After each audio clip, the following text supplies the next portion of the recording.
Boa noite, caríssimos irmãos e irmãs. Estamos aqui hoje, segunda-feira, dia 25 de setembro do ano de 2023, primeira semana da primavera. Que bom! Estamos aí na época das flores e é um bom momento, uma boa oportunidade para observarmos a grandiosidade da obra do nosso Pai, né? Uma parte dela, que a multiplicidade de flores que existe é fantástica. E todas elas, cada uma delas, é uma criação do nosso Pai. E aí a gente deveria pelo menos parar um pouco e refletir, né? Que bondade é essa de nos ofertar coisas tão lindas, tão belas quanto as flores, quanto os pássaros, quanto a natureza de uma forma geral, né?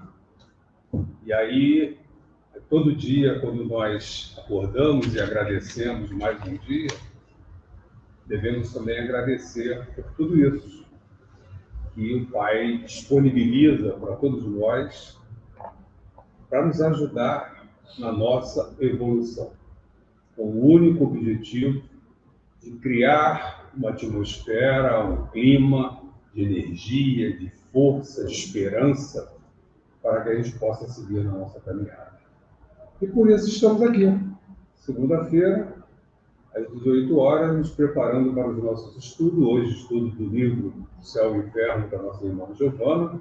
Estamos lá no capítulo 8, Os Anjos, do item Reputação.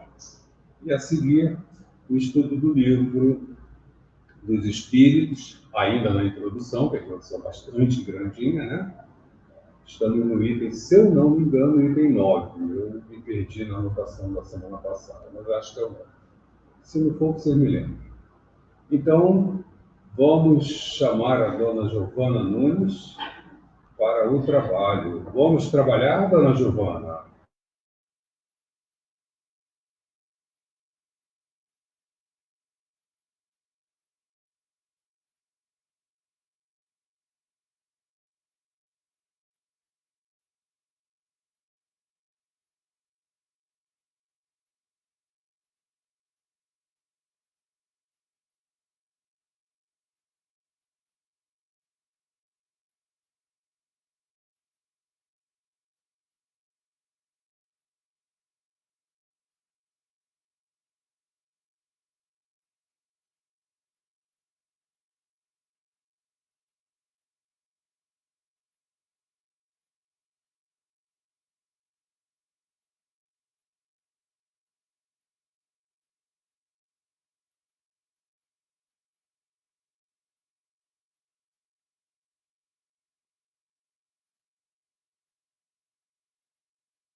som.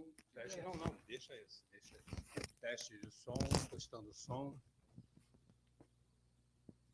Vamos ver se o som já retornou para o pessoal que está em casa. Estamos tentando solucionar. Sem áudio. Vamos dar o retorno aí, por favor, se já tem som. Agora tem som. Está ótimo.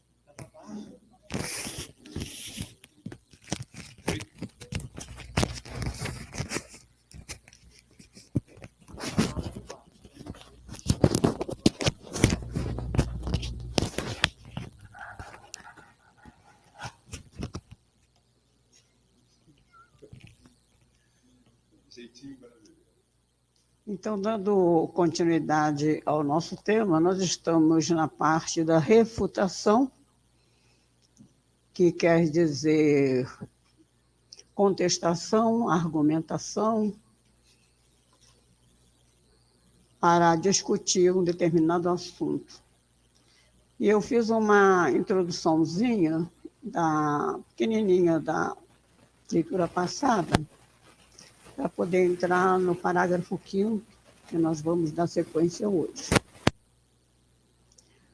O Concílio de Latrão acredita firmemente que as criaturas espirituais, como as corporais, foram criadas do nada, na mesma época, no começo dos tempos, contradizendo o texto bíblico, que data a criação de 6.000 anos da nossa era. Aí a gente entra no parágrafo de hoje, o 5º. O concílio formula também uma estranha proposição, abre aspas. Nossa alma, diz, espiritual é associada ao corpo de modo a não ter com ele nada mais do que uma pessoa. E tal é, essencialmente, seu destino. Esse, para o raciocínio que nós estamos acompanhando, o essencialmente, seu destino é importante.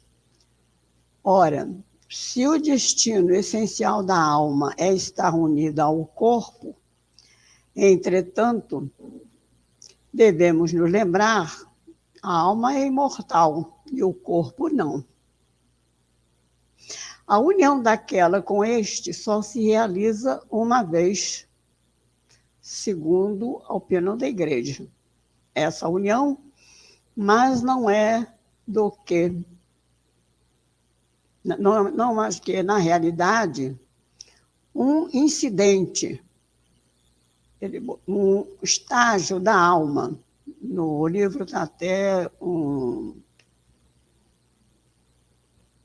outra palavra, eu botei um estágio, estado, não achei a palavra estado da alma, estado de alma, falei estágio de alma, porque na realidade é um estágio. Nunca o seu estado essencial. Ora, para que a alma preencha os seus desígnios, deixando um corpo, precisa-se faz que tome um outro. Isso nos conduz à pluralidade das existências ou, por outra visão, à reencarnação, à perpetualidade do espírito. É estranhável que um concílio realizado sob as luzes da Igreja tenha identificado os seres espirituais e material de modo a não subsistirem por si mesmos, pois que a condição essencial da sua criação é estarem juntos, unidos. Parágrafo 6º. O quadro hierárquico dos anjos, e nós vimos isso na aula passada, nos mostra várias ordens nas suas atribuições, o governo do mundo físico e da humanidade, para cujo fim foram criadas. Mas, segundo a Gênese, da Bíblia, o mundo físico e a humanidade não existiam senão há 6.000 anos da nossa época.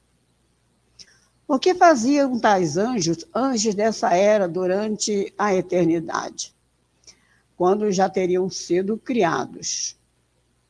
No item 7 diz ainda o conselho: enquanto dura esta união, alma e corpo, há então um momento em que a união se desfaz. Isso aí contradiz a essencialidade citada anteriormente dessa união.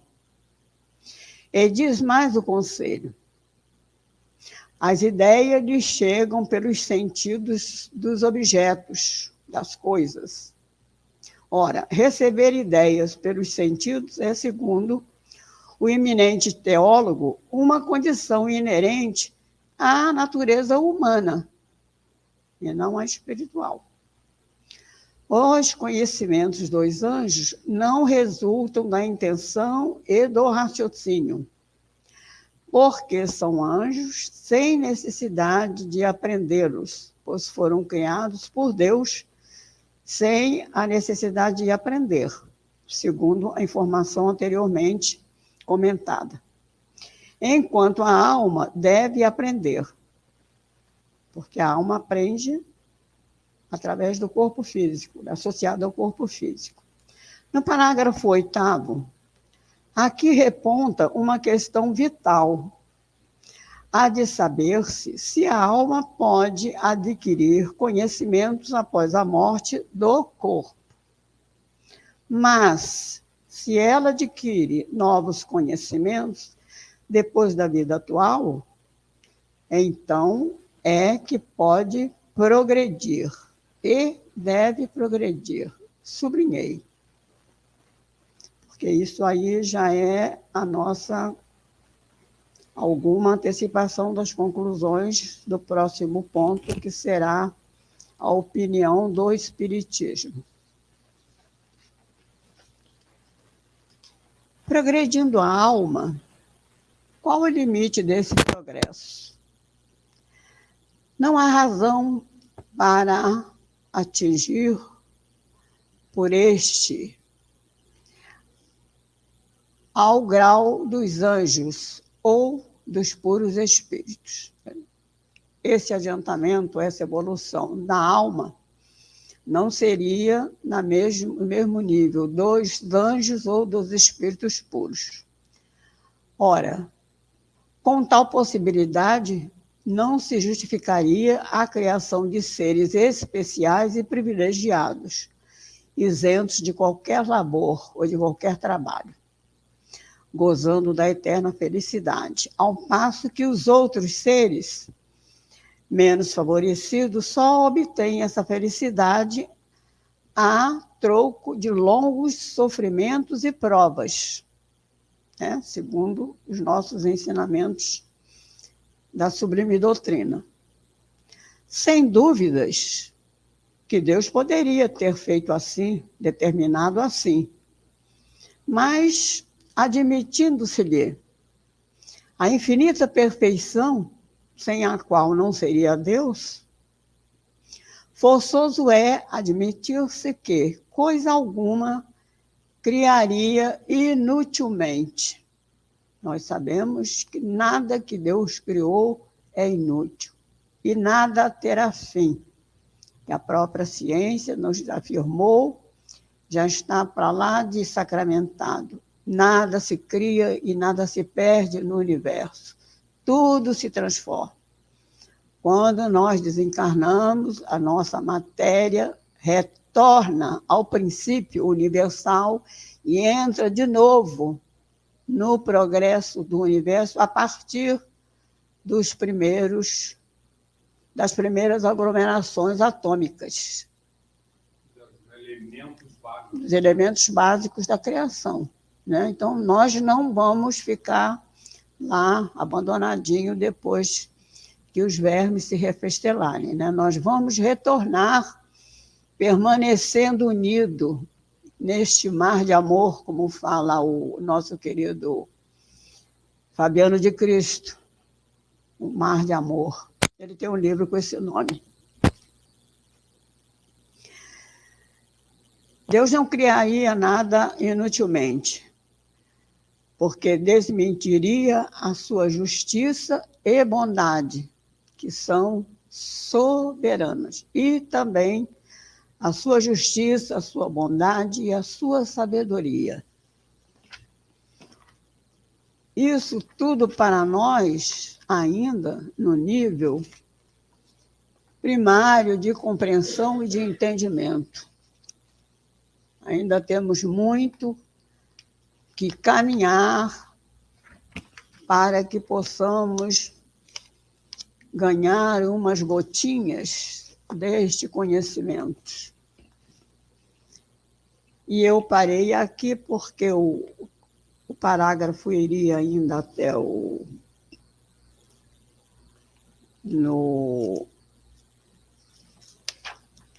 parágrafo iria até ainda 9, 10 e 11, e este parágrafo é bastante complicadinho por causa dos argumentos complementares. Se a gente ficar nos argumentos complementares, a gente não consegue fazer o resumo com coerência para poder passar para vocês. Uma coisa é eu ler e entender a essência do pensamento do tradutor, porque eu estou tendo alguns probleminhas com ele.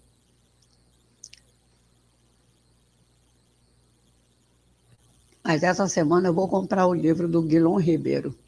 Se achar. Vou achar. Que bom, tomara. Gostei da decisão. Vai achar. Até sei que lá no Luz e Caridade tem, mas para mim é mais fácil ir lá na livraria do que ir no Luz e Caridade, porque eu não sei o horário que tem gente lá. É bom a gente lembrar, Giovana, que a gente retomou, né, esses estudos, e nessa parte aí dos anjos, nós tivemos a versão da igreja, né? Estamos no item 2, que trata da refutação, então Kardec contestação, contesta, né? Os itens que a igreja, os argumentos que a igreja apresentou, e o próximo item nosso será a versão do Espiritismo, como é que o Espiritismo explica a questão dos anjos. E até porque é bom lembrar que quando eles falam 6 milhões de anos da nossa era, isso não é verdade, né? Já está provado cientificamente que antes já havia humanidade, já é mais antiga do que isso. Já está provado cientificamente. O que a gente observa, né? Bom, esse concílio foi em que anos? Que ano foi o concílio? Você lembra? Nós já lemos aí, mas já foi há muitos anos. E não esqueçamos que essa é a versão, é a interpretação dada pelos homens. E depois também é uma coisa, né, Gildo? A gente não pode esquecer que nós estamos lendo um acontecimento de séculos atrás, né? Então, a gente não fazer confusão, às vezes, com aquilo que a gente já sabe.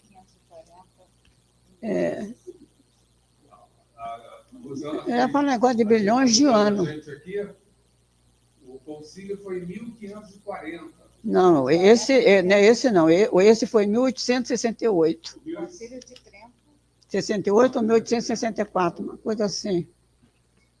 Eu tenho... Mas, de qualquer maneira, é um concílio de um tempo. Se a gente levar em consideração o avanço do conhecimento no último século, a gente sabe, fica bem claro para a gente que as coisas antigas ficaram muito para trás, né? Muito para trás. Então, era uma interpretação de homens, né? Que, como nós sabemos, como nós, estavam encarnados. E sabemos que nós, encarnados, temos uma visão muito limitada das questões. Principalmente, se não pensamos, se vivemos do paradigma materialista. Sem a questão do espírito, da vida após a morte, essas questões todas.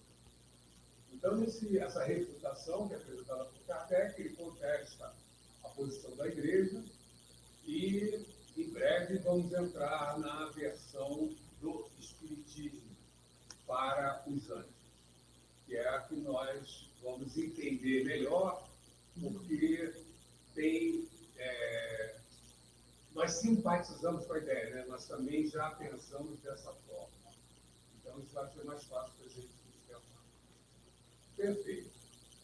Então, se não temos nenhum comentário dos nossos irmãos a respeito, vamos prosseguir com o nosso estudo. Vamos começar um pouquinho mais cedo, para dar continuidade ao nosso estudo. Os irmãos todos podem sentar-se mesmo. Se alguém tiver o livro do Espírito, na semana passada, se é marcado, você marcou por acaso? O livro do Espírito, só seria.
Estamos nos preparando aqui, os irmãos.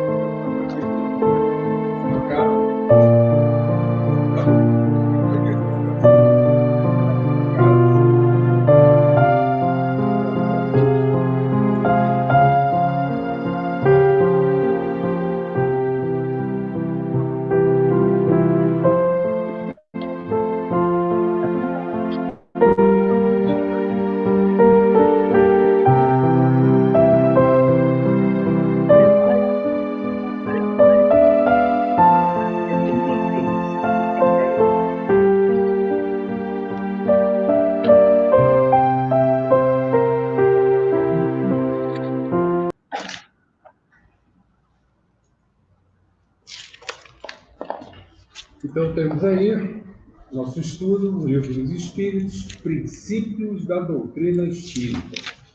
É bom a gente lembrar, né? Obrigada. O Livro dos Espíritos tem todos os assuntos relativos ao Espiritismo. A partir dele foram feitos outros livros, os médicos, Céu e Inferno, que são parte do Livro do Espírito mais detalhadas. E nesse primeiro momento, nós estamos ainda na introdução, onde Kardec apresenta para a gente o que vai ser esclarecido. A doutrina espírita tem uma questão muito interessante para a gente. Ela só explica para a gente... Ele explica para a gente as coisas que acontecem. Ela não traz nada de novo. Ela explica o que já está aí na Terra, o que está acontecendo com a gente. Então, a questão de espíritos, por exemplo, nós sempre tivemos a ideia de casa fantasma, não é? De coisas assim. Isso sempre existiu. Ou seja, já era um fato, só que nós não tínhamos uma explicação para o fato. Certo? Então, o Espiritismo vem trazer para a gente qual é a explicação, o que é. Ele não trouxe uma novidade. Ele está explicando um fato que já existia, que a gente não entendia. Na verdade, o que o Espiritismo faz é isso, ele vem esclarecer a gente. É muito legal, né, quando a proposta vem, né, e é interessante que Jesus já disse que o Pai vai vos enviar o Consolador, né? Consolador por quê? Esclarece, né? Então, a questão é interessante, porque a gente pensa assim, poxa, eu quero ficar livre das minhas dificuldades, eu quero a salvação, não é isso? Não é essa a proposta do Espiritismo.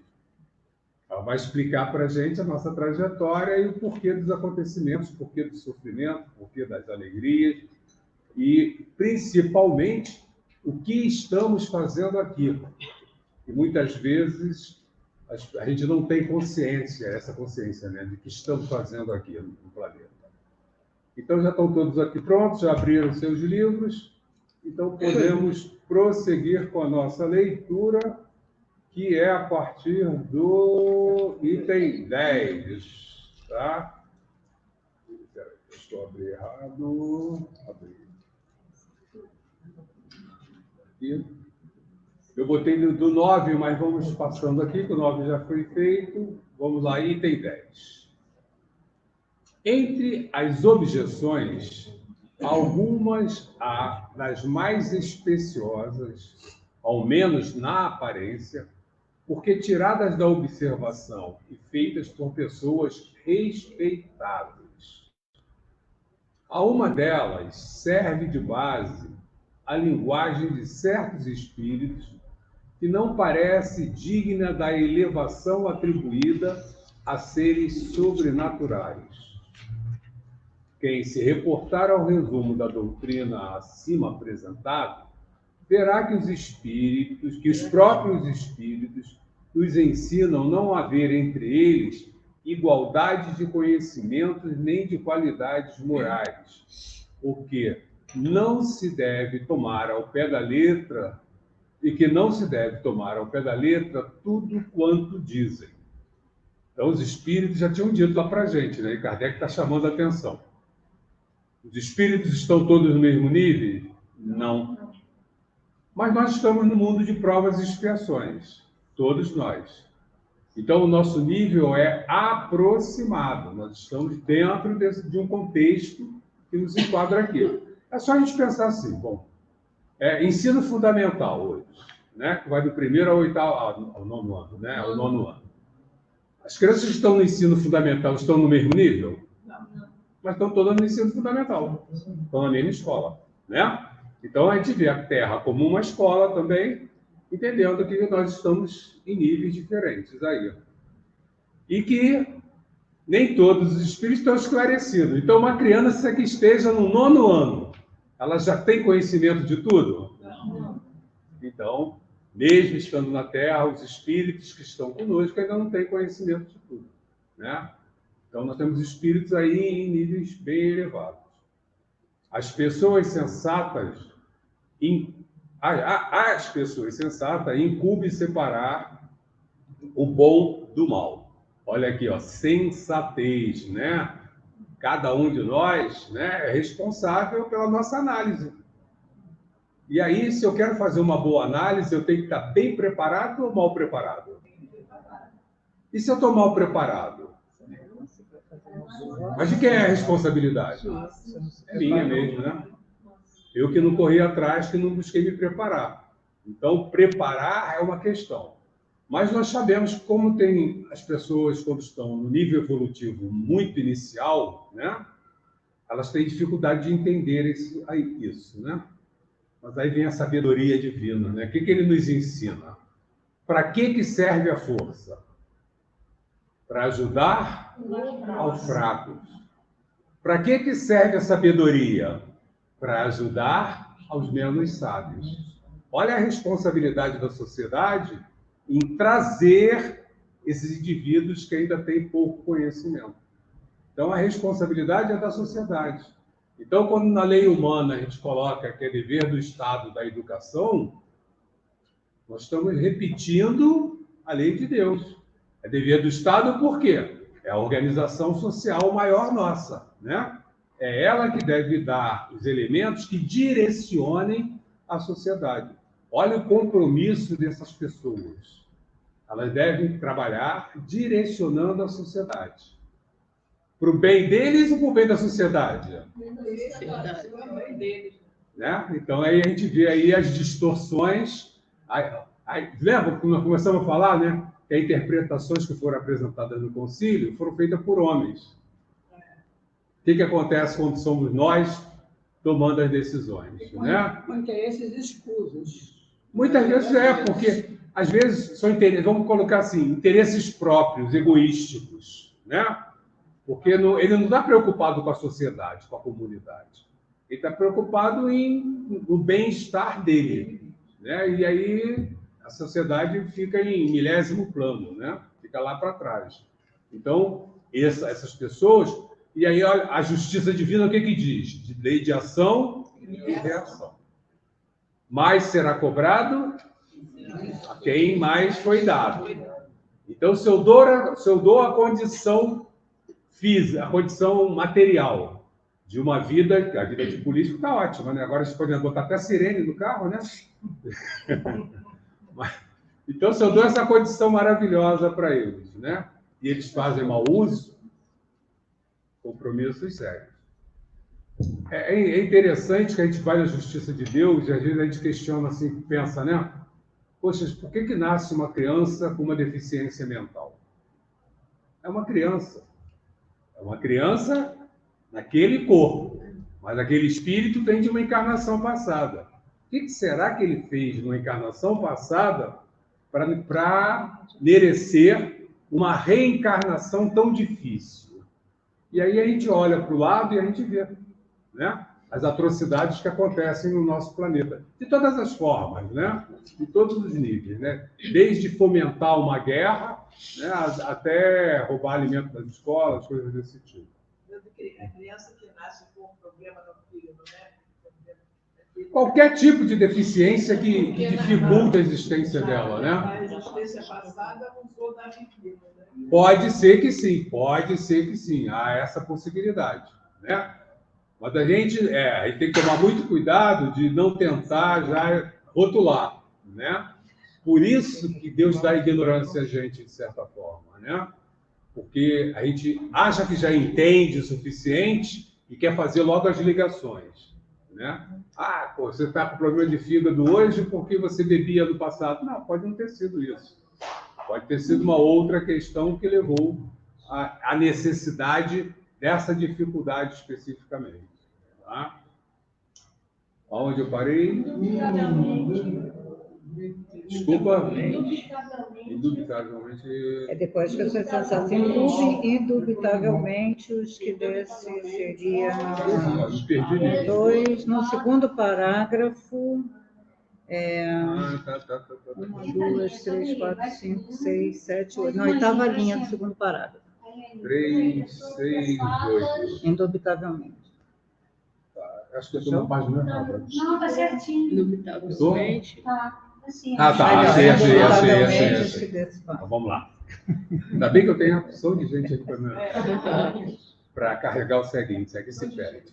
Indubitavelmente, os que desse fato deduzem que só se comunicam conosco seres malfazejos, cuja única ocupação consista em nos mistificar, não conhecem as comunicações que se recebem nas reuniões onde só se manifestam espíritos superiores. Do contrário, assim não pensariam. É de lamentar que o acaso os tenha servido tão mal, que apenas lhes haja mostrado o lado mal do mundo espírita, pois nos repugna supor que uma tendência simpática atraia para eles, em vez dos bons espíritos, os maus, os mentirosos, ou aqueles cuja linguagem é de revoltante grosseria. Esse parágrafo, ainda vou voltar a ele, é interessante a gente citar o seguinte, né? Então, ele fala aqui sobre a questão de que algumas pessoas acreditam ainda que só espíritos malfazejos venham trazer comunicações. Nós sabemos que os espíritos se aproximam da gente através de quê? O que atrai os espíritos? Boa noite. A nossa sintonia. Então, se eu não tenho uma sintonia elevada, quem é que vai estar próximo de mim? Espíritos também pouco esclarecidos. E aí eles não vão trazer informações de construção. Eles vão trazer informações que não sejam tão boas para o nosso esclarecimento, que nem é a proposta deles, né? Então, é de entender isso. Então, o que ele coloca aqui é de lamentar o acaso tenha servido mal. Não, não foi o acaso. Acaso não existe. Né? Eles foram mal servidos porque a sintonia deles atraía aquele tipo de espíritos. Né? Então, aí cita o fato que em muitas casas espíritas, na grande maioria delas, as mensagens que são trazidas são mensagens de crescimento, de engrandecimento, de elevação. Por quê? Porque a sintonia das casas permite essa condição. Poder-se-ia, quando muito, deduzir daí que a solidez dos princípios dessas pessoas não é bastante forte para preservá-los do mal, e que, achando certo prazer em lhes satisfazerem a curiosidade, os maus espíritos disso se aproveitam para se aproximar delas, enquanto os bons se afastam. Quer ver uma coisinha falando da curiosidade? É muito comum as pessoas se aproximarem do espiritismo pela curiosidade. Nós vimos as mesas girantes. A espiritualidade tem consciência disso e utilizou as mesas girantes. E na casa espírita, é muito frequente as pessoas se aproximarem buscando o quê?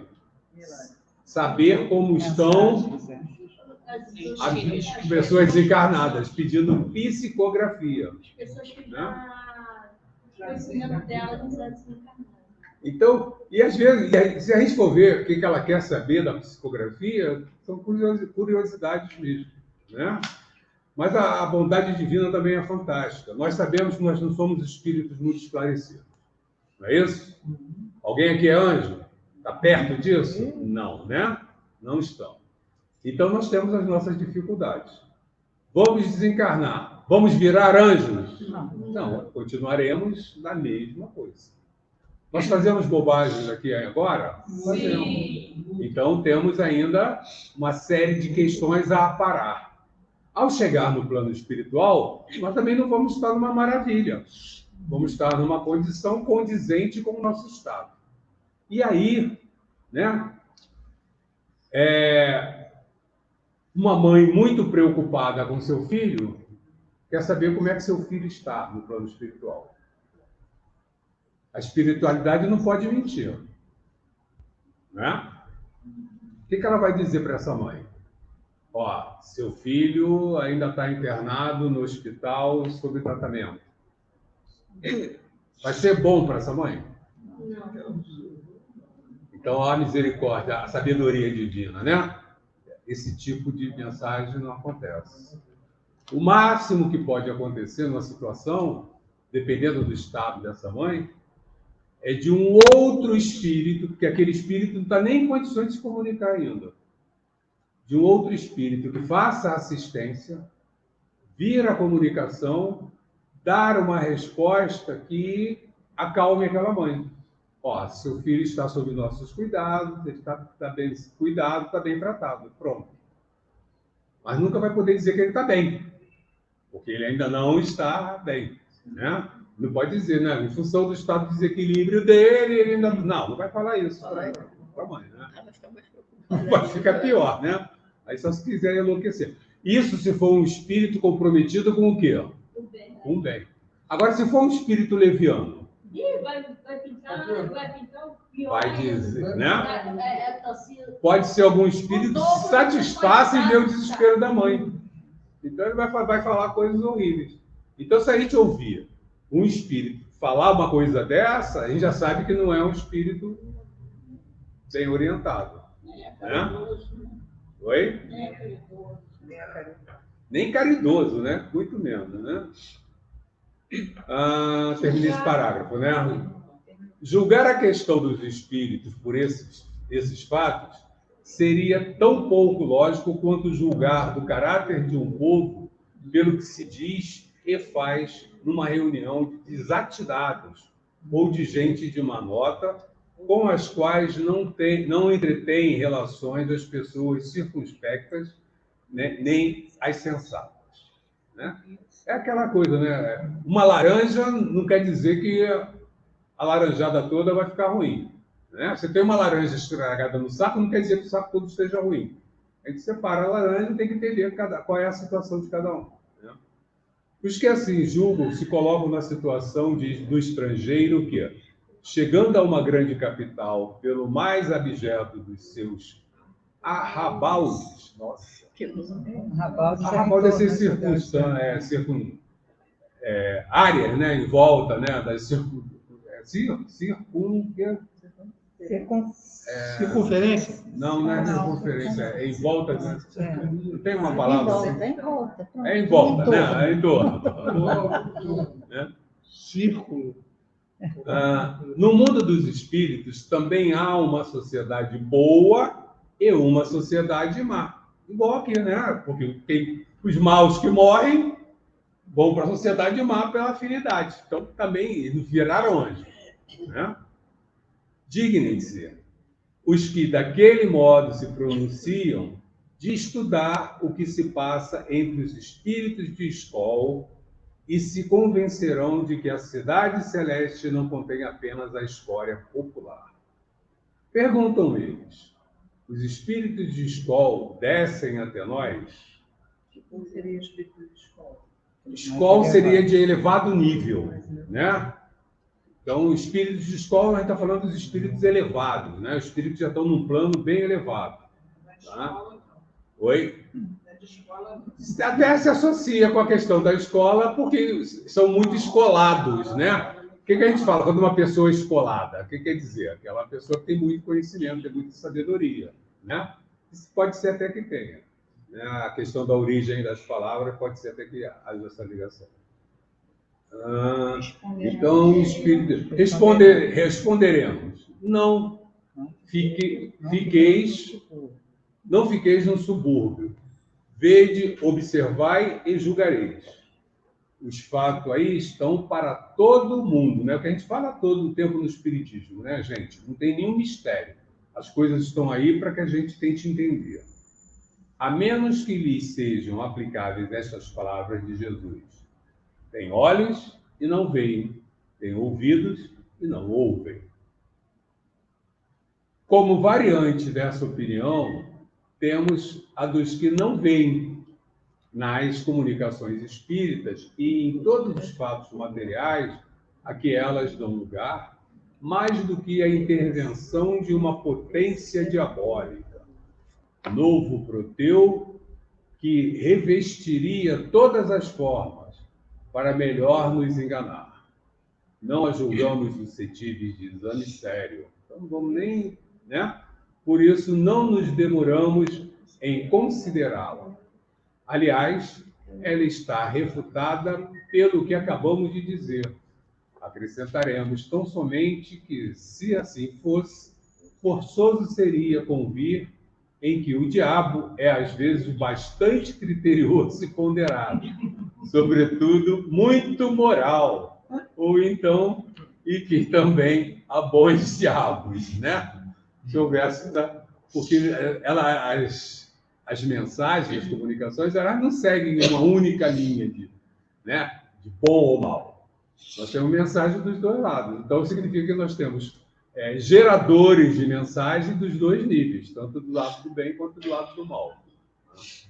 Efetivamente, como acreditar que Deus, só ao espírito do mal, permita que se manifeste, para aprender, perder-nos, sem nos dar por contrapeso os conselhos dos bons espíritos, né? Seria aquele pai que não procura uma boa escola para o filho, né? Que não se preocupa se os professores são bons, né? Se o professor é ruim, começa a fazer bobagem, o pai vai logo na escola querer saber o que está acontecendo, né? Ou pelo menos deveria, né? Se ele, Deus, não o pôde fazer, não é onipotente. Se pode e não o faz, desmente sua bondade. Nenhuma das duas, né? Ambas as suposições seriam blasfemas. Note-se que admitir a comunicação dos maus espíritos é reconhecer o princípio das manifestações. Ora, se elas se dão, não pode deixar de ser com a permissão de Deus. Como, então, se há de acreditar, sem impiedade, que ele, Deus, só permita o mal, com exclusão do bem? Semelhante doutrina é contrária às mais simples noções o bom senso da religião. Então, aí, Kardec já está preparando a gente para entender melhor a questão dos espíritos que se comunicam conosco, né? Então, vamos seguir, vamos a 11. Deixa eu anotar aqui para eu não esquecer.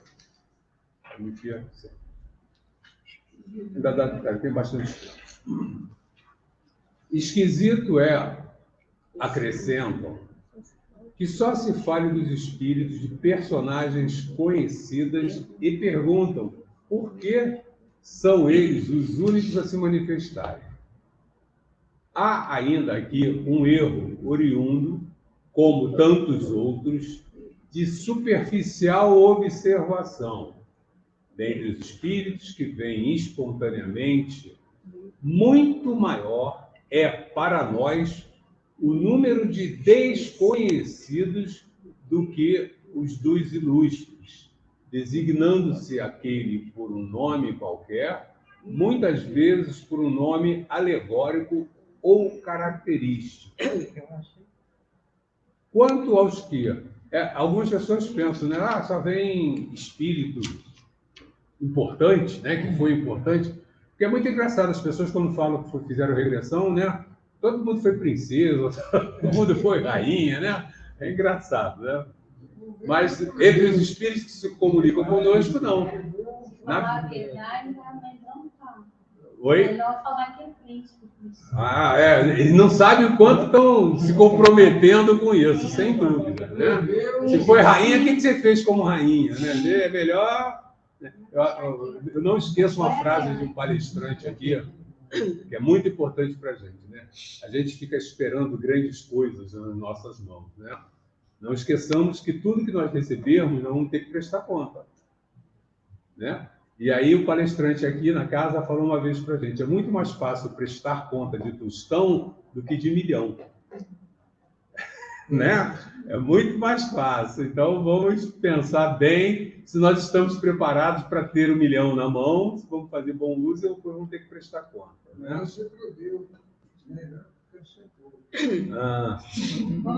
Quanto aos que se evocam, desde que não se trate de parente ou amigo, é muito natural nos dirijamos aos que conhecemos, em preferência a chamar pelo que não nos são desconhecidos. O nome das personagens ilustres atrai mais a atenção, por isso é que são notadas. Acham também singular que os espíritos dos homens eminentes acudam familiarmente ao nosso chamado e se ocupem, às vezes, com coisas insignificativas, comparada insignificantes, coisas insignificantes, comparadas com as de que cogitavam durante a vida. Nada aí há de surpreendente para os que sabem que a autoridade ou a consideração de que tais homens gozaram neste mundo, nenhuma supremacia lhes dá no mundo espírita. Nisto, os espíritos confirmam estas palavras do Evangelho. Os grandes serão rebaixados e os pequenos serão elevados. Devendo esta sentença entender-se com relação à categoria em que cada um de nós se achará entre eles. É assim que aquele que foi primeiro na Terra pode vir a ser lá um dos últimos. Aquele diante de quem curvávamos aqui a cabeça pode, portanto, vir falar-nos como o mais humilde operário, pois que deixou com a vida terrena toda a sua grandeza, e o mais poderoso monarca pode achar-se lá muito abaixo do último dos seus soldados. É importante, porque nós estamos no mundo de quê? Provas e expiações, né? Para testar como nós estamos.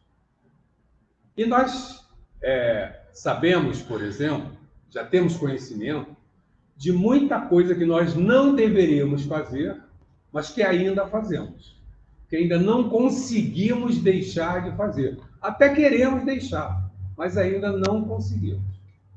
Então, imaginemos, né, no plano espiritual, eu tenha lá, não, vou vir para a prova, que era a prova da humildade. Vou ser uma pessoa humilde. Tudo bem, legal. Já que é uma prova, eu tenho que te colocar numa situação que você possa ser humilde ou não. Né? Se eu te colocar numa situação muito humilde socialmente, não tem como eu não ser humilde. Eu estou empurrado. Então, eu tenho que te colocar numa situação de elevação. Te coloca numa situação de elevação e vamos ver se você vai ser humilde. Né? Vamos ver como é que você trata o garçom, vamos ver como é que você trata o assessorista, vamos ver como é que você trata os empregados, né? Que é para a gente ver como é que você se posiciona de verdade. Então, imaginemos, e todos nós já vimos em filmes, já vimos em exemplos da vida mesmo, pessoas que tratam mal outras pessoas, né? Que elas acham serem subalternas, né? Ou que têm uma posição social naquele momento inferior. Né? Isso é uma prova. É uma prova que a gente não está conseguindo, que aquele irmão não está conseguindo dar conta. E assim nós temos várias outras. Aquele irmão que às vezes vem numa situação muito humilde, é porque ele já chegou a um nível de elevação que ele fala assim, poxa, eu quero ir numa situação de muita precariedade mesmo, de grande dificuldade. Mas é o espírito que já está lá em cima. E escolheu aquela prova. Vamos pensar bem. Chegamos no mundo espiritual. Vamos planejar nossa próxima encarnação. A gente quer vir rico ou pobre? Rico. Pronto. Eu quero vir na família de luz. Todos nós vamos querer vir rico, né? Eu quero Olha vir na só. família de luz. Então, ninguém vai querer vir pobre. Agora, se eu sou um espírito muito elevado, e já sei da dificuldade que é, eu vou falar o quê? Eu vou querer vir rico? Eu não. Sei que vir rico é uma prova difícil pra caramba. Vou querer vir pobre. Vou vir humilde. Então, aqui na Terra, a gente acaba invertendo. Muitas vezes, socialmente mais elevados são espiritualmente menos elevados. Muitas vezes. Lembre, toda regra tem exceção. Né? E quando a gente fala assim, não é para todo mundo. É óbvio que tem pessoas socialmente muito bem colocadas e são pessoas com um espírito já bastante elevado. Que Deus até é bom, porque a gente vê pelas obras que essas pessoas fazem. Pronto. Né? Pelo que elas estão fazendo, a gente vê a elevação desses espíritos. Né? Bom, sem mais comentários. E aí, os irmãos têm algum comentário de casa para a gente? Deixa eu ver. Não tem nenhum comentário. E tem 11, são 18h57, ainda temos tempo, né? Até 19h30. E tempo. Vamos para o item 12, então. Vamos ler o 12. Mas dá tempo, a gente tem meia hora. É muito grande?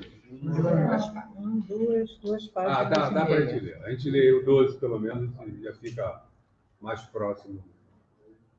Um fato demonstrado pela observação e confirmado pelos próprios espíritos é o de que os espíritos inferiores muitas vezes usurpam nomes conhecidos e respeitados. Quem pode, pois, afirmar que os que dizem ter sido, por exemplo, Sócrates, Júlio César, Carlos Magno, Fenelon, Napoleão, Washington, etc., tenham realmente animado essas personagens? Esta dúvida existe mesmo entre alguns adeptos fervorosos da doutrina espírita, os quais admitem a intervenção e a manifestação dos espíritos, mas inquirem como se lhes pode comprovar a identidade.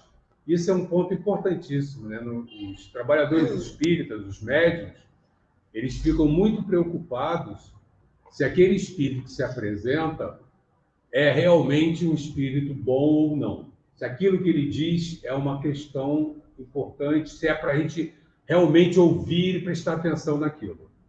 Só que Kardec também já coloca um esclarecimento antes. Questionem tudo que os espíritos disserem. Não foi metade, não. Ele colocou tudo. Porque deve passar tudo pelo crivo da nossa razão, para que eu avalie.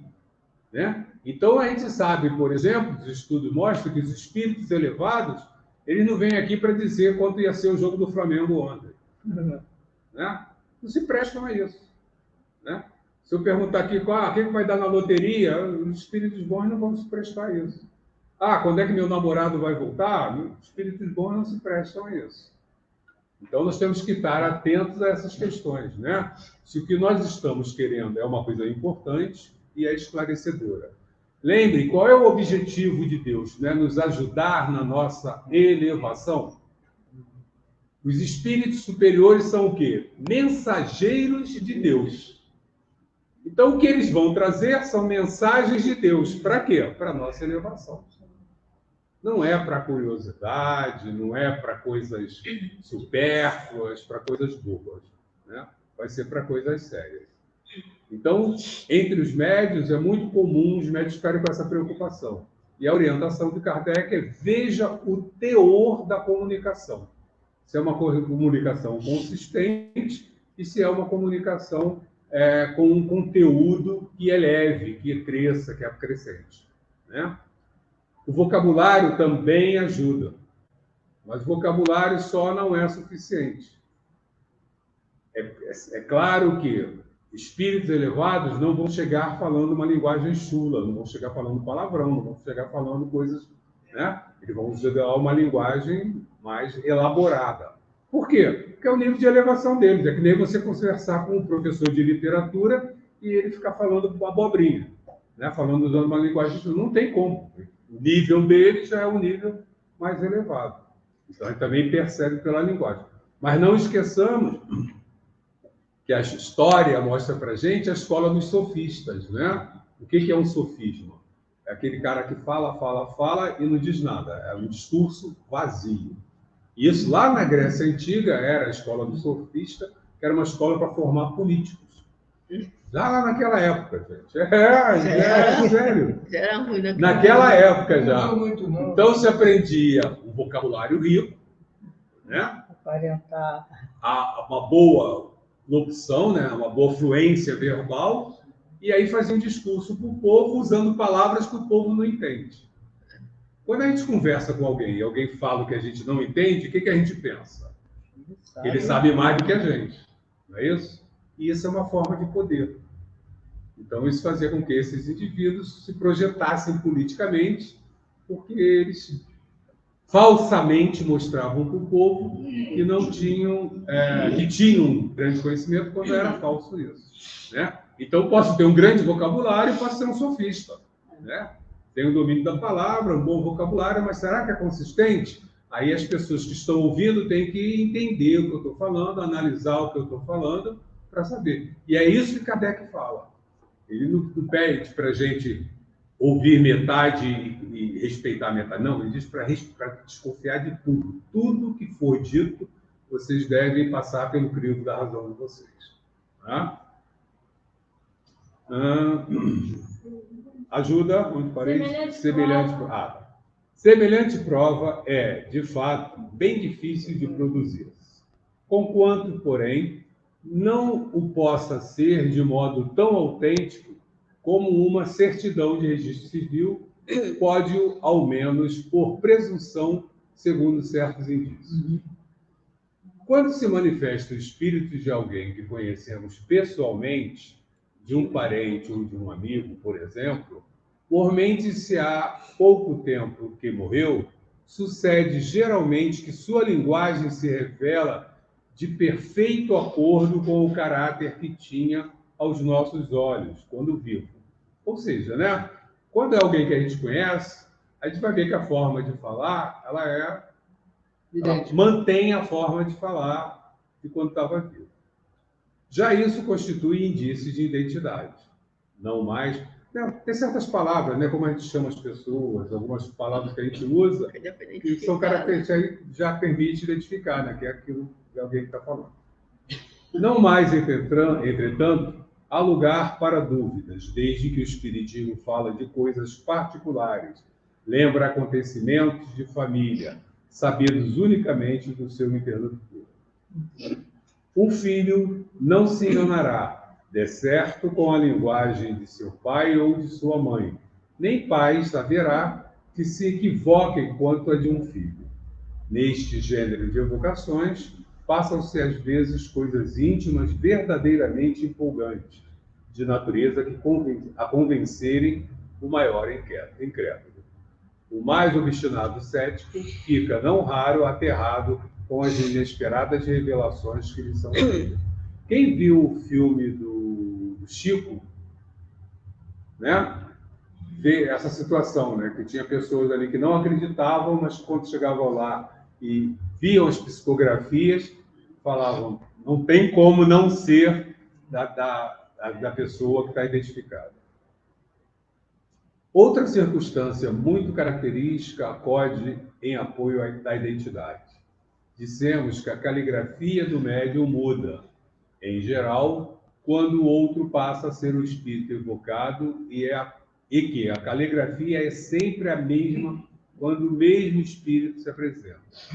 Tem-se verificado inúmeras vezes, sobretudo se se trata de pessoas mortas recentemente, que a escrita denota flagrante semelhança com a dessa pessoa em vida. Assinaturas se han obtido de exatidão perfeita. Exatidão perfeita, essa redundância são... Já exato não é perfeito. Não tem como Longe contestar. estamos, todavia, de querer apontar esse fato como regra, a menos ainda como regra constante. Mencionamos apenas como digna de nota. Esse ponto aqui até me perdi um pouquinho, porque remeteu a gente a um outro estudo que nós estamos fazendo, os tipos de mediunidade. E da possibilidade da mediunidade, como o espírito atua sobre o médium, né? Dentro das formas de mediunidade. Uma das formas de mediunidade é que o próprio espírito assume o controle da mão do médium. Então, é como se ele estivesse escrevendo. Então, ele vai poder assinar porque é ele escrevendo. A assinatura vai ser dele mesmo. A caligrafia vai ser a dele. Porque é como o cérebro dele que está comandando a mão daquele médium. Então, vai fazer exatamente. Isso é um tipo de... Nem sempre acontece dessa forma. Em alguns casos, em algumas situações de mediunidade, o espírito ele apenas sugere os pensamentos ao médium. Quem escreve é o médium. Então, a letra fica a letra do médium. Tá? Então, isso não quer dizer que seja falso. Não, é o médium que está escrevendo. Porque para o espírito escrever, ele precisa usar a energia do médium. Então, se ele deixa por conta do médium, ele não tem esse desgaste maior. É um trabalho mais fluido. Tá? Mas isso também vai ser explicado. Isso já não é nem mais do livro dos espíritos. É detalhado já no livro dos médiuns. Tá? Mas são assuntos que se ligam. Quando é animismo? Quando é animismo, é a letra do espírito que está escrevendo. O que a gente chama de animismo? Eu tenho meu espírito, né? Meu espírito está aqui presente. O que o meu espírito fala, por conta dele, é anímico, é meu. Não é do plano espiritual. Eu não estou sendo médium nesse momento. Sou eu que estou falando, é o meu espírito que está falando. Isso é animismo. Não quer dizer que seja ruim. Porque, por exemplo, estejamos com, digamos, Joana de Ângeles encarnada. Né? Vamos pegar pesado, né? Joana de Ângeles encarnada. O que ela disser, porque não foi soprado por outro espírito, não vou dar crédito? Nós temos na Terra, muitos espíritos já têm algum entendimento. Então, o animismo não é ruim. É que criou-se dentro do espiritismo nessa ideia de que o animismo é uma coisa ruim. Não, não é ruim. Né? Voltamos. O que é importante? Qual é o conteúdo da mensagem? Pode ser animismo. A mensagem é boa? Ótimo. Legal. É animismo. A mensagem é ruim? Então, meu crivo vai e varre e pronto. Tá? Então, o animismo não é ruim. Se é animismo, é o meu espírito. Eu vou escrever com a minha caligrafia. Provavelmente, muitas vezes, a pessoa acessa até algum conhecimento antigo, por isso vai valer a pena, né? Porque, geralmente, de alguma outra encarnação, pode acessar com uma língua. Não, a gente não acessa outras encarnações assim, facilmente. Né? Então, por exemplo, o que a gente traz é o seguinte, vamos lá. O que a gente aprendeu, o nível de desenvolvimento que nós chegamos, a gente não volta atrás. Então, digamos que na encarnação passada eu consegui cristalizar minha questão de honestidade. Sou honesto. Na encarnação passada. Vou reencarnar. Não serei desonesto. Porque isso está tão forte em mim já que eu não tenho como... Então, tudo que eu falar de honestidade vai ser bom. Porque eu já alcancei esse estágio nessa questão. Tá? É por isso que a gente vê muita gente que não é espírita nem religiosa, que é excelente pessoa, que é homem de bem. Porque na evolução dele, ele já chegou a um estágio que já cristalizou aquelas situações. Nós ainda não cristalizamos muitas coisas. Por isso nós escorregamos a toda hora, né? Então, escorregar significa o quê? Que aquilo ali ainda não está firme na gente. Nós ainda estamos ainda... o concreto está mole ainda. Ainda estamos ainda aprendendo aquilo ali. Tá? Só os espíritos que atingiram certo grau de purificação se acham libertos de toda a influência corporal. Quando ainda não estão completamente desmaterializados, é a expressão que se usa, conservam a maior parte das ideias, dos pensadores e até das manias que tinham na Terra, porque também constitui um meio de reconhecimento, ao qual igualmente se acha se chega a uma imensidade de fatos minuciosos que só uma observação acurada e detida pode revelar. Vêem-se escritores a discutir suas próprias obras ou doutrinas, a aprovar ou condenar certas partes dela, outros a lamentar circunstâncias ignoradas, a lembrar circunstâncias ignoradas, ou quase desconhecidas de suas vidas ou de suas mortes. Toda sorte de particularidades, enfim, que são, quando nada, provas morais da identidade única e invocáveis, tratando-se de coisas abstratas. Alguma dúvida? Então vamos seguir.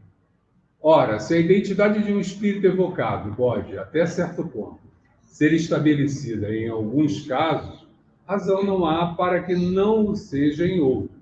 E se, com relação a pessoas cuja morte data de muito tempo, não se tem os mesmos meios de verificação, resta sempre o da linguagem e o do caráter, olha aí. Porquanto, inquestionavelmente, o espírito de um homem de bem não falará como de um perverso ou de um devasso. A Juraci fez uma colocação aqui, Então, vamos lá. que fala sobre assinatura e psicografia. A Juraci fez uma observação, vamos botar a observação. Aconteceu comigo a questão da assinatura. Psicografia da minha mãe, igualmente, que era em vida. Tive certeza que era ela. Então, aí temos aí o relato de uma irmã, né, confirmando, né, para a gente o que Kardec está colocando aqui no texto para a gente também. Bom? Quanto aos espíritos, obrigado. Quanto aos espíritos que se apropriem de nomes respeitáveis, esses se traem logo pela linguagem que empregam e pelas máximas que formulam. Um que se dissesse Fenelon, né, por exemplo, e que, ainda quando apenas acidentalmente ofendesse o bom senso e a moral, mostraria, por esse simples fato, o embuste. Se, ao contrário, forem sempre puros os pensamentos que exprimam, sem contradições e constantemente à altura do caráter de Fenelon, não há motivo para que se duvide da sua identidade. De outra forma, havíamos de supor que um espírito que só prega o bem é capaz de mentir conscientemente e ainda mais sem utilidade alguma, né? Um espírito bom não mente, vai falar sempre a verdade, sempre coisas construtivas. A experiência nos ensina que os espíritos da mesma categoria, do mesmo caráter e possuídos dos mesmos sentimentos, formam grupos e famílias. Olha aqui, gente. Essa frase está repetindo para a gente o que a gente, toda hora os espíritos lembram para a gente. A experiência nos ensina que os espíritos da mesma categoria, do mesmo caráter e possuídos dos mesmos sentimentos, formam grupos e famílias. Mesmo caráter, mesmo sentimento. Eles pensam diferente? Não. Já pensam muito igual, muito parecido. E isso faz o quê? Afinidade. É a mesma sintonia. Mesma sintonia, perfeito, Cláudio. Tá? Então, repetindo aí, né? Ora, incalculável é o número dos espíritos e longe estamos de conhecê-los a todos. A maior parte deles não tem mesmo nomes para nós. Nada, pois, impede que um espírito da categoria de Fênero venha em seu lugar, muitas vezes até com seu mandatário. Apresenta-se, então, com seu nome, porque ele é idêntico e pode substituí-lo, e ainda porque precisamos de um nome para fixar nossas ideias. Novamente, a gente volta ao estudo aí, não dá para fugir, né? Do estudo que a gente está fazendo, que é paralelo, falando das questões das comunicações dos espíritos. Então, foi interessante que no estudo nosso, uma irmã perguntou, quando o espírito se apresenta dizendo que é Bezerra de Menezes, realmente é Bezerra de Menezes? E aí, o que foi colocado para a gente? O que foi esclarecido? Né? Vamos lá. Bezerra de Menezes, ele vive isolado? Não. Não. Ele precisa dormir? Não. Então, a gente tem tempo bastante. Ele já chegou ao máximo da evolução? Sim. Não. Não. Não tem. O máximo de evolução não existe. É utópico, né? É uma coisa que a gente não vai alcançar nunca. Né? A gente vai continuar sempre evoluindo. Jesus continua evoluindo. Né? Então, ele não chegou. Se ele não chegou, ele precisa de quê? Estudar. Ele estuda sozinho? Não. Ele tem grupos de espíritos que fazem parte do grupo de estudos dele. E que esses espíritos já estão o quê? Muito afinizados com o Bezerra de Menezes. Ao ponto de o próprio Bezerra de Menezes autorizar que eles se apresentem como Bezerra de Menezes. Então, não há necessidade de Bezerra de Menezes estar presente. Um daqueles espíritos que estuda com Bezerra de Menezes, faz parte do que nós chamamos de falanges, né? São esses grupos de espíritos próximos a um espírito mais esclarecido, venha e se apresente. Aí digo, ele vai falar alguma bobagem? Não. Não. É um espírito de um nível elevado. Então, se é de Bezerra de Menezes ou se não é de Bezerra de Menezes, o importante é o quê? O conteúdo da mensagem. Nós é que precisamos de um nome. Se vier um espírito, não der um nome e disser uma mensagem linda para a gente, nós vamos ficar aqui procurando um nome para ele, não é? Né? Às vezes vem um espírito, se apresenta com um nome e faz uma mensagem horrível, mas como deu o nome, a gente fica... Né? O teor da mensagem é ruim. A verdade é que o espiritismo ensina a gente é o contrário. O nome não é importante. Né? O importante é a mensagem que é trazida, o conteúdo dessa mensagem. Tá? Acho que importa, afinal. Nada, pois... É aí, doutor? É mais que importa. Acho que importa, afinal, ser um espírito. E aí? Mais que importa, afinal, seja um espírito realmente ou não de Fênero. Desde que tudo que ele diz é bom e que fala como o teria feito o próprio Fênero. É um bom espírito.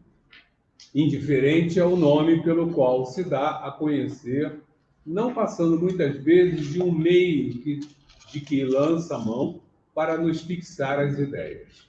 O mesmo, entretanto, não é admissível nas evocações íntimas. Mas aí, como dissemos há pouco, se consegue estabelecer a identidade por provas de certo modo patente. Inegavelmente, a substituição dos espíritos pode dar lugar a uma porção de equívocos, ocasionar erro e, a miúde, mistificações, né? Seriam falsificações. Essa é uma das dificuldades do espiritismo prático. Nunca, para mim, nunca, porém, dissemos que esta ciência fosse fácil, nem que se pudesse aprendê-la brincando, ao contrário, né? O que, aliás, não é possível, né? Vai além. Qualquer que seja a ciência, jamais teremos repetido bastante que ela demanda estudo. Isso, por isso que é importante a gente estar aqui, né? Estudo assíduo. Olha só, o que nós estamos fazendo, né? E nesse estudo que a gente acha que é muita coisa, será que ele é muita coisa? Não. Não, né? A gente pontinha passa... do iceberg. Oi? É a pontinha do iceberg. É a pontinha do iceberg, né? A gente lembra que, por mais que a gente estude, né, nós estamos estudando um livro do Pentateuco, dos 5, sem contar os outros que Kardec deixou, sem contar os outros esclarecedores que estão aí para nos ajudar. Então, quer dizer, por mais que a gente estude, quantas horas tem um dia? 24. 24. Quantas horas nós estudamos? Dependendo do livro. Vamos lá, vamos ser 2 horas que a gente passa estudando, né? 2 em quantos dias da semana, né? Então é muito pouco, né? Então a gente precisa realmente ter muita coisa para aprender. Não sendo lícito, Só um minutinho. Herculano Pires tinha uma frase que era muito interessante. Ele falava: precisamos estudar, queimar as pestanas, pesquisar, construir a cultura espírita em nossa terra. Ou faremos isso, ou nada mais seremos do que beatos de um novo tipo, esperando de joelhos que o céu faça por nós o que temos de fazer por nós mesmos. Herculano Pires era... Herculano Pires, um espírito esclarecido, né? Um espírito elevado, coloca para a gente que, olha só por que ele está dizendo. Porque é isso, né, gente? Se nós continuarmos na ignorância, nós temos que obedecer quem está mais à frente da gente. Não é isso que acontece? Né? Então, o que nós precisamos? Para a gente começar a fazer as nossas escolhas direito, nós temos que nos elevar. E aí é estudar. Agora, pode ser um estudo de brincadeira? Pode ser um estudo sem compromisso? Não, tem que ser um estudo sério, né? Aquele assíduo, que dá a sequência, muita informação para a gente. A gente precisa de tudo isso. Queimar as pestanas, como disse Herculano Pires, né? Queimar as pestanas, porque de tanto ficar ali no estudo, elas vão aquecendo e pronto, né? Não sendo lícito provocarem-se os fatos, tem-se de esperar que eles se apresentem por si mesmos. Frequentemente, ocorrem por efeito de circunstâncias em que se não pensa. Para o observador atento e paciente, os fatos abundam. Se a gente está atento, né, prestando atenção, o fato é o que não falta. Como eu falei hoje, das questões das flores, né? Primavera chegando aí, estação das flores. Por que essa multiplicidade de flores e de cores, de formatos, né? De espécies, né?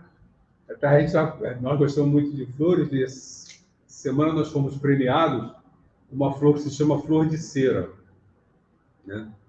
É uma flor linda, que ela é uma flor aérea, ela não precisa de terra, ela suga seus nutrientes do ar, do epífita, né? Então, ali esclarecendo o termo da biologia, né? É uma planta que não precisa, que era muito engraçado, que a gente tinha ela plantada num vaso, e como ela é uma trepadeira, ela entrou no telhado. O vaso caiu e arrebentou. E ela não morreu, está lá. E faz flor, e bota flor, e é uma flor linda, né? Quer dizer, aí você vê a beleza da construção do pai, né? Essas coisas, né? A gente vê as orquídeas, as flores, que coisas que lindas que são, né? Então está aí para a gente. Então a questão do observador, nós temos que começar a ser mais detalhistas nessas questões, né? Para o observador atento, Obrigado. Para o observador atento e paciente, os fatos abundam. Por isso que ele descobre milhares de matizes característicos, que são verdadeiros raios de luz que iluminam, né? Fazem com que abra o nosso pensamento. O mesmo se dá com as ciências comuns. Ao passo que o homem superficial não vê numa flor mais do que uma forma elegante. O sábio descobre nela tesouros para o pensamento. Que legal! Então, no nosso próximo encontro, nós vamos para o item 13. Que ótimo! Bom, gente, chegamos aqui ao momento da pausa do nosso estudo. Nós vamos fazer uma prece, porque nós estamos numa casa de acolhimento, de atendimento, com vários médiuns à mesa, né? E os médiuns têm a percepção da presença de vários irmãos aqui conosco, irmãos do plano espiritual, estão necessitando dessa prece. Lembra que através do nosso pensamento, nós irradiamos para esses irmãos energias de amparo, de luz, de acolhimento do seu sofrimento. Então, vamos fazer a prece, todos juntos, inclusive vocês que estão em casa conosco. Vamos fazer o Pai Nosso, rezar o Pai Nosso, e depois eu vou seguir com a prece de Cáritas, de acolhimento para todos esses irmãos. Pai nosso que estás no céu, santificado seja o vosso nome. Venha a nós o vosso reino, seja feita a vossa vontade, assim na terra como no céu. O pão nosso de cada dia nos dai hoje. Perdoai as nossas dívidas, assim como nós perdoamos aos nossos devedores. Não nos deixeis cair em tentação, mas livrai-nos do mal. Amém. E vamos fazer a prece de Cáritas, pedindo ao nosso Pai o acolhimento desses irmãos. Deus, nosso Pai, vós que sois poder e bondade, dai força àquele que passa pela provação.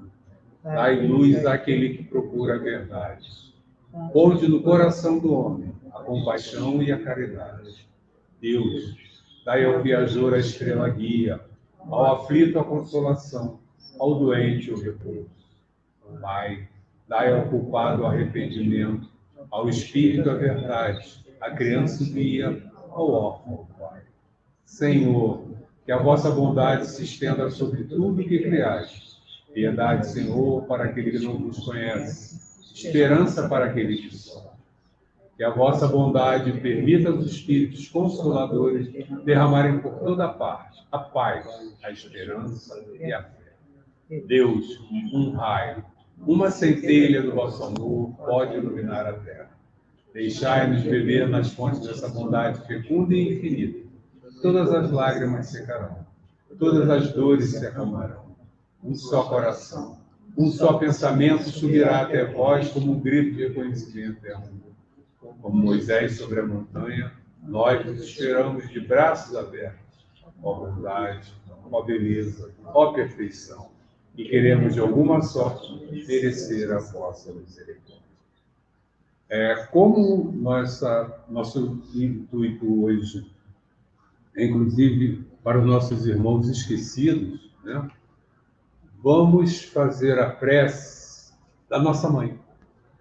Num estudo recente, a gente vê a fala de Jesus, que é o que aparece no último texto do livro Sermão da Montanha, em que Jesus diz para Maria que ela é a mãe da humanidade, ela é a mãe de todos nós. Quando ela vê Jesus crucificado e fala, meu filho, aí Jesus fala para ela, esses são seus filhos, né? E aponta para todo mundo. Então, nesses irmãos, como estão mais necessitados, precisando de amparo, Vamos fazer junto a Ave Maria para que o acolhimento deles. Ave Maria, cheia de graça, o Senhor é convosco. Bendita sois vós entre as mulheres, e bendito é o fruto do vosso ventre, Jesus. Santa Maria, Mãe de Jesus, rogai por nós, agora e na hora de nossa morte.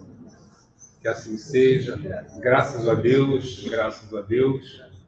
Uma boa noite para todos.